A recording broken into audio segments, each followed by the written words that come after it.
Hey there, everyone. Welcome back to the channel. It is Denise Salcedo once again, and I'm bringing to you another interview. In fact, my interview with today is the current NWA Women's World Champion, surpassing over 725 days as champion. Ladies and gentlemen, Kamille. Hey, Kamille. Hello, how are you? I'm doing good. I'm so happy to have you on the show. The last time I was just telling you off the air that the last time you and I spoke was in Mexico for Triple Mania, and it was such a cool experience to see you there because I know that you had filled in for Thunder Rosa, I believe, Mhm. in that match with Taya Valkyrie, and it was such a good match too. And I kind of wanted to get your experience on how that whole thing came about and just what your experience in Mexico was. Yeah, so Conan, he did reach out to me when Thunder Rosa was injured, and so luckily I had had a couple matches with Taya previously. I think that's kind of why Conan reached out because he's seen them and liked what he saw. So I was just super excited to. Was Triple Mania? Yes, it was. I had been down in Mexico before with Nacion Lucha Libre, but at that point I was just a like a manager of the American faction, so I wasn't actually wrestling yet. So this was my first time wrestling in Mexico, and I was just so excited. It was the most people I've ever wrestled for as well. So that was just I don't know, it was really exciting, and it felt like I don't know, kind of like a full circle moment for me because like me and Ty's first match we had was at a random indie show, and it was like a little 6 minute match, and then we had our big match at NWA where I won, and then she had so it was just a really great moment, and I'm so happy that I got to do it with Taya because she's a wonderful person. And she's incredible too. And obviously she's had a lot of experience down in Mexico, but I think that's so cool that, it's the biggest for you to be on that show. It's such a big deal of a show and then to be able to perform in front of all those people. I can't even imagine what the experience must have been like to go out there and wrestle in front of a crowd like that. So I thought that was just super cool to get to see you out there. And we did our little interview afterwards and Taya as well. So it was a very, very fun thing to do. Yeah. So I do want to go ahead and get into your reign as NWA Women's Champion because I mentioned at the top of this that you have surpassed 725 days. My first question on that is did you ever think that you would have an opportunity like this to, make your own history with that belt? So just initially when when I won the title, I think I had either like 3 or 4 matches with the NWA, so it was quick. And at that point, when I got it, I kind of set like I didn't even tell anyone this because I was like, maybe it's silly.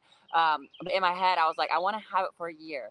Like, I really want to hold the title for a year. It was just my own personal goal. I didn't even tell my husband because we don't talk about wrestling when we're not wrestling. But it was my own personal goal. And then a year passed, and I was like, oh, all right, still going strong. I don't see an end in sight. And so now we're almost up on 2 years, and I do feel like, man, it's really what's funny is there's this apparently this movie that's coming out about Mildred Burke's life. They're literally making a movie on it, and there's this woman in there also named June Byers that a lot of people they may or may not know about. So uh, I think she had a single reign. I think it was like 760 days. So now my goal is to pass June Byers' reign, and then that will put me in the top 5 all time NWA Women's Championship reigns. Yeah, and it's crazy to think about. That's really cool, honestly, because to get to make your mark and have your own little special history making thing, that's really cool because you get to carry that for the rest of your career. Yeah. So I know you want to defeat past her reign as well, but is there a specific number? Do you want to hit 1,000 days? Is there a specific number where you're like, oh, this is what I would love to do? This would be the cherry on top, and I won't wish for anything more than that. Yeah, I don't really think I have a specific number. I more so have like I said, I wanted the year, right? And then it kind of kept going and going, and I was like, I think I might get to 2 years here. And now we're coming up on 2 years. I have to beat Natalia Markova to make it to 2 years though. So, when I beat Natalia, I gotta think positive. When I beat Natalia, I think my sets will just be sights will be set on the third year and then the fourth year. So I just kind of feel like I take it in year increments. Yes, that's the baby steps, right? Baby Yeah, steps. yeah. So I'm curious because I feel like, 725 days, it's so much time, right? And you are I feel like, every performer, everybody changes in short periods of time. So, Mhm. how would you describe where you were at day 1 or even right before you won the title to where you are at now? What changes have you seen in yourself as a performer and even like outside of who you are on screen? Yeah, so I mean, it all just comes down to confidence. Like I said, I had 3 or 4 matches with the NWA. I didn't even know if I was capable of being able to have like, you know, main event style championship matches every single time I go out there.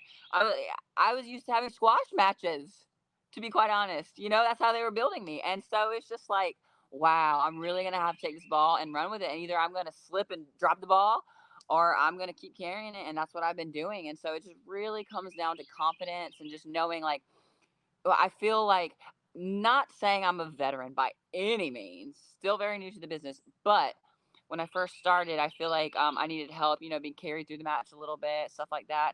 And now I'm at the point where like I can carry others through the match. I can be that person. I can be the leader in the ring. And so just being able to kind of transform in that way has been really cool.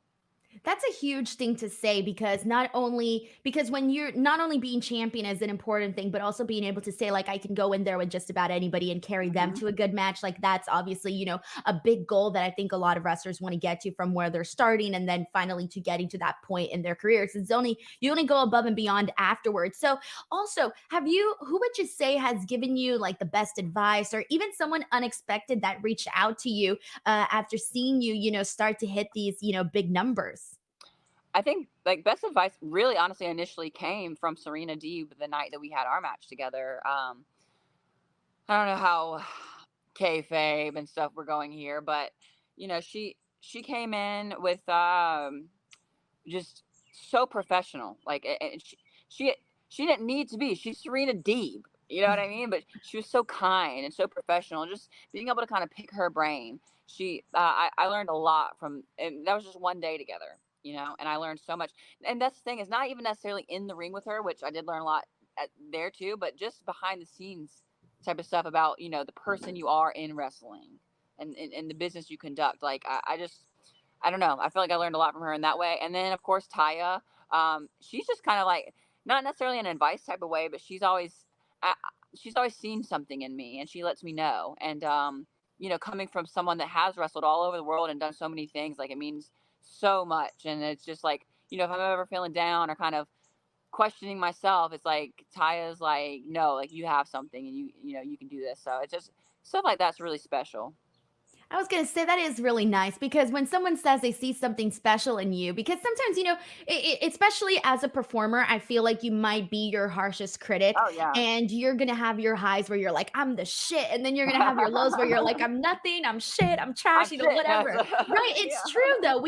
We all have those highs and lows. And so for Yeah. someone to say, like, no, like I see this in you, when you're in those lows, sometimes you can pull that back up and be like, no, no, no. Okay, this is what I'm doing right, you know? Yeah.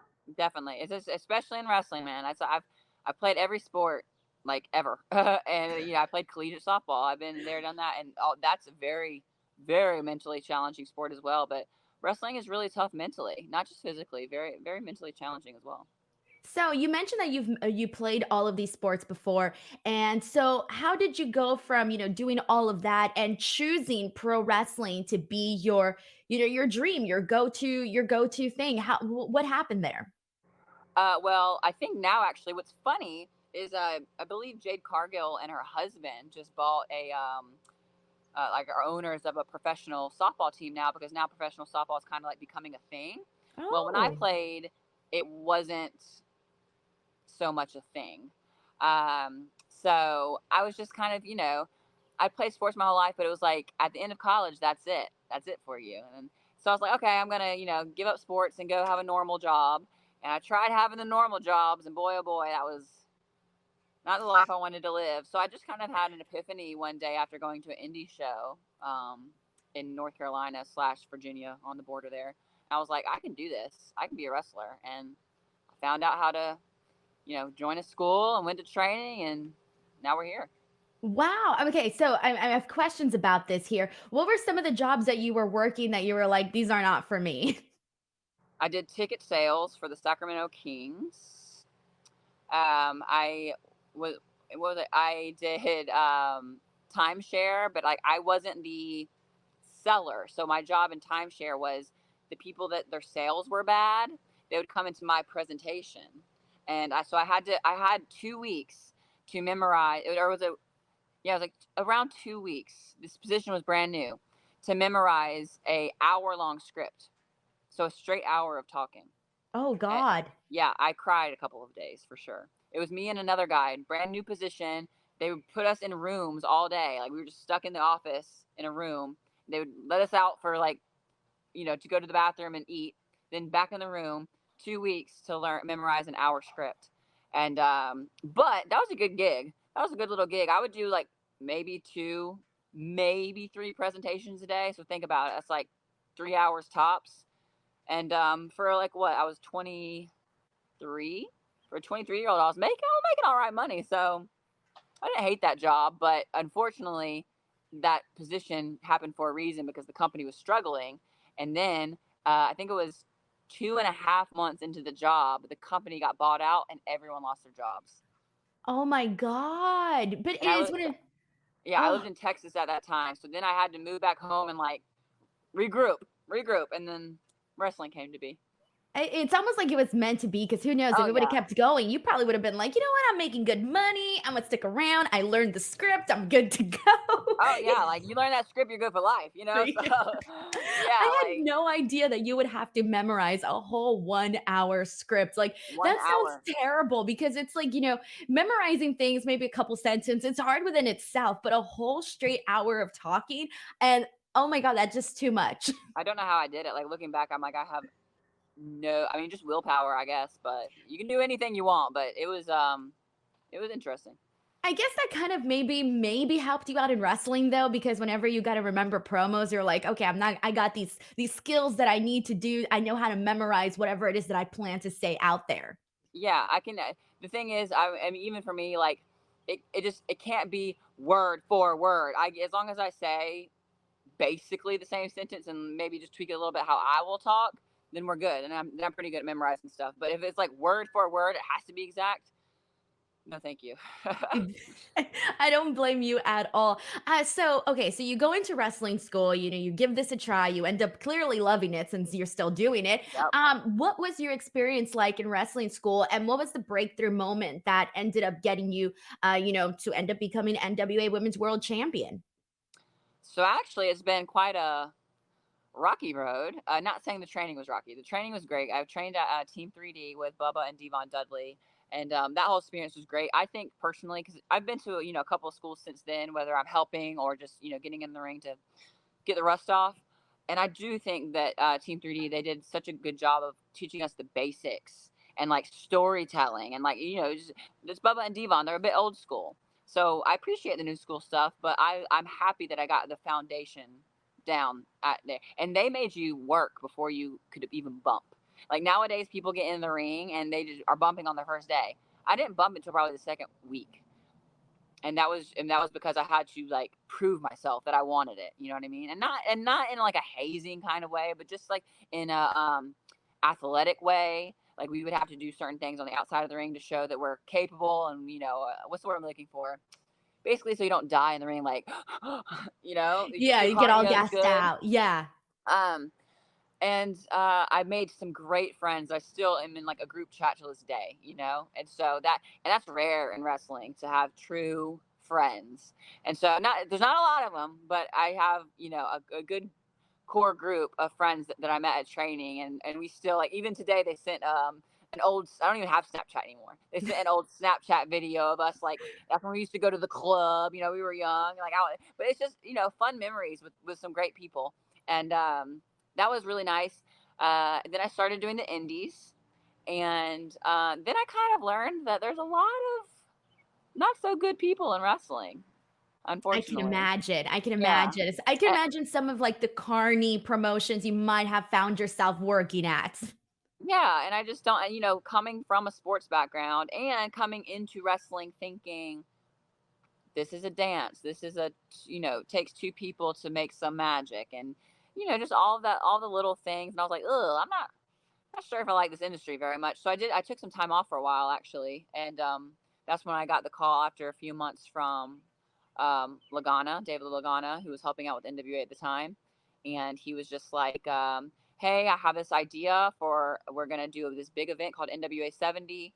Um, Nick Aldis, he had a match with Cody Rhodes, who now has the belt, and Brandy kind of like interfered and changed the outcome of the match. So we want an insurance policy for Nick Aldis. Like, he was like, we don't want like a love angle, nothing like that, because everyone knows Nick is with Mickey, so it's not like that. He's like, you're the insurance policy, and we'll just see what happens. So really, that was 75% sure just going to be a one-off for that match, But then we realized, like, this is a pretty cool dynamic. At that time, there was no girls being like, not like I was his manager, but there was no girls being the muscle for a guy.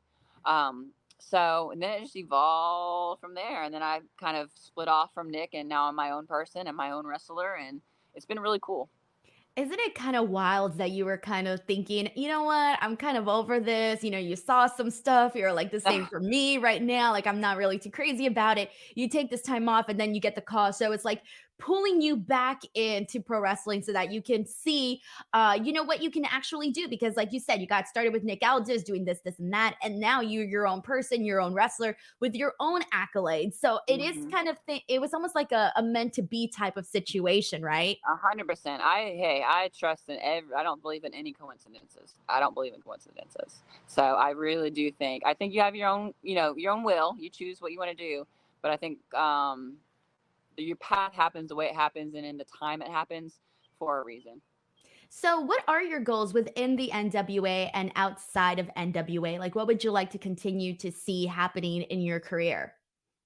I mean, with the NWA, I mean, grow is the word I always think. I just want us to grow, and I want people to really give NWA a chance, because I think a lot of people think, oh, just because it's old school, maybe I won't like it and stuff. And I said it a million times, and I'll say it again. Like, if you give anything a chance with the NWA, watch the women's division, because I can promise you will have a good time watching those matches. Like, the girls are feisty, hit hard, tell a good story. I mean, it's just a fun match to watch every single time it's on the card. Every time a women's match is on the card, I enjoy it.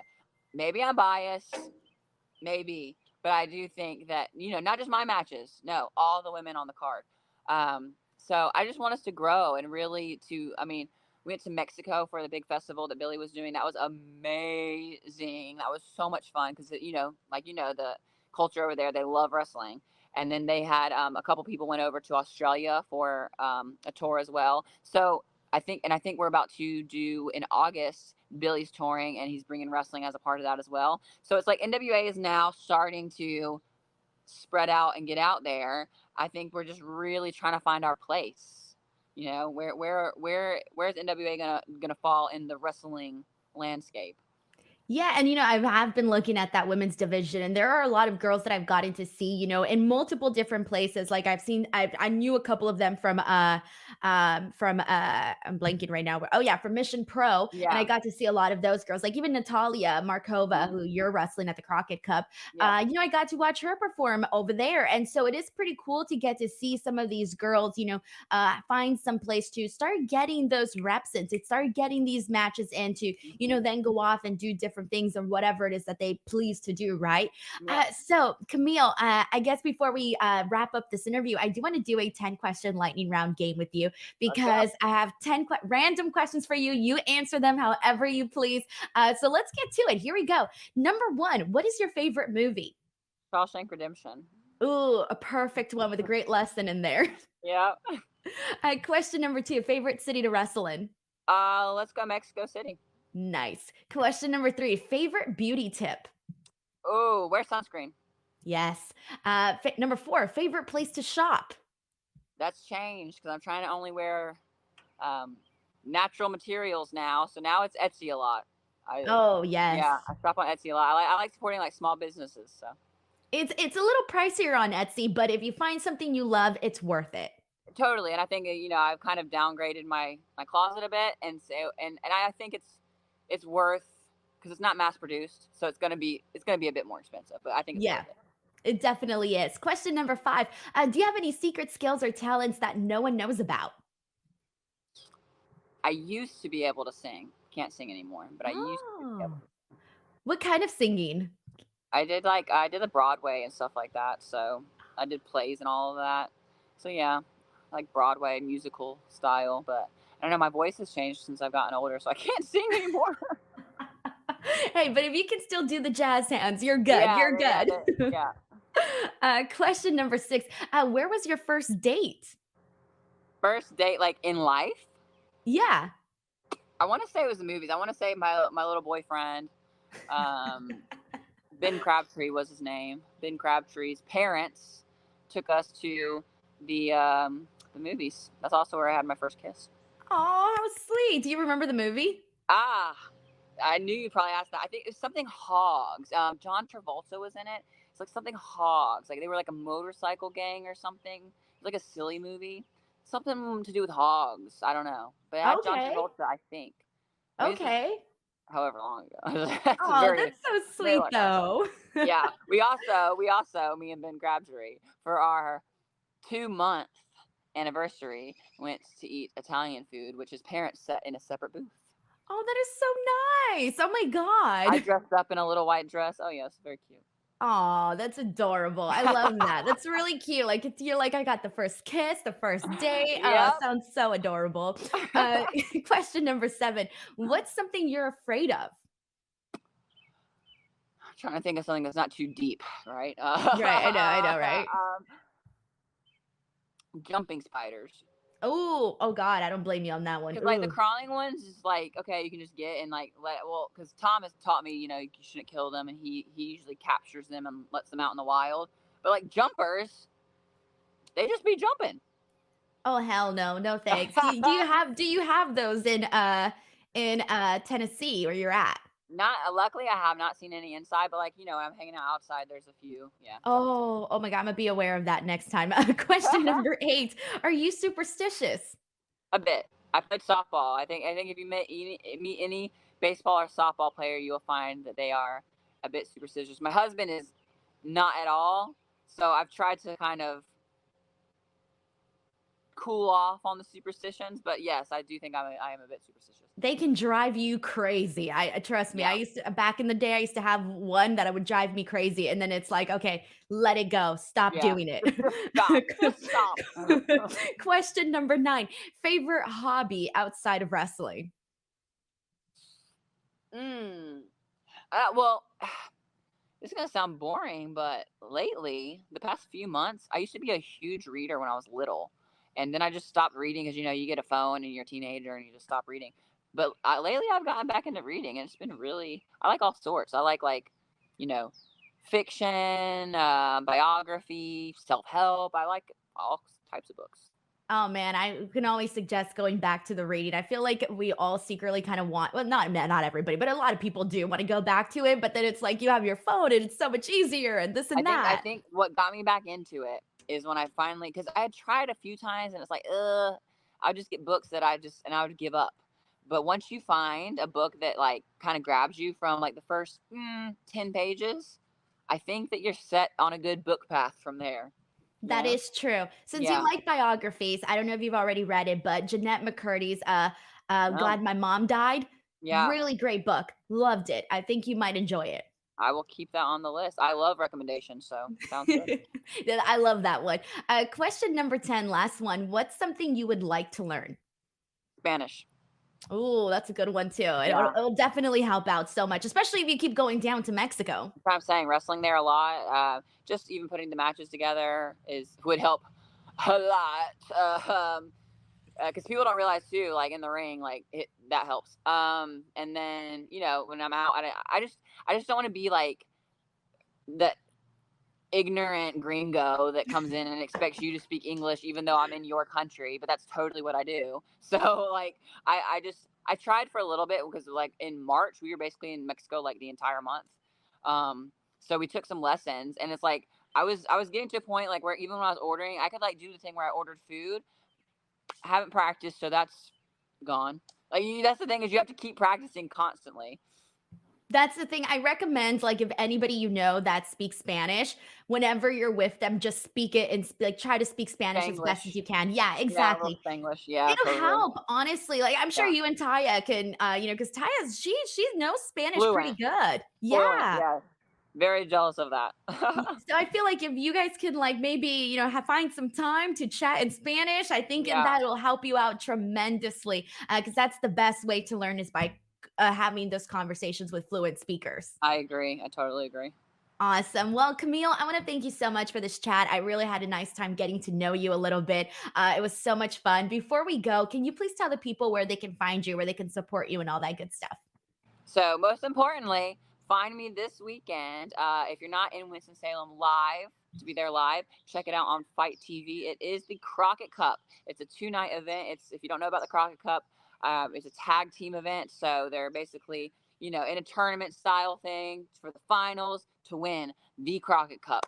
And throughout that, there's also some like singles matches and other types of matches sprinkled in, including on the second night my match versus Natalia Markova. We went to a time limit draw last time, so I'm not taking it easier on this time. Definitely not. And you can find me on Instagram at Kamille with a K Brick House, or on Twitter, I think it's at Kamille_Brick. And then of course follow the NWA on all of their socials to keep up with what's going on, where we're gonna be, where you can watch us. Of course, you can watch on YouTube anytime you want. And that is just National Wrestling Alliance. So check them out. Perfect. I'm going to post all of the links in the description box below. That's where you guys can find them all. Thank you guys so much for watching. This is Camille. I'm Denise Salcedo. We'll catch you on the next one.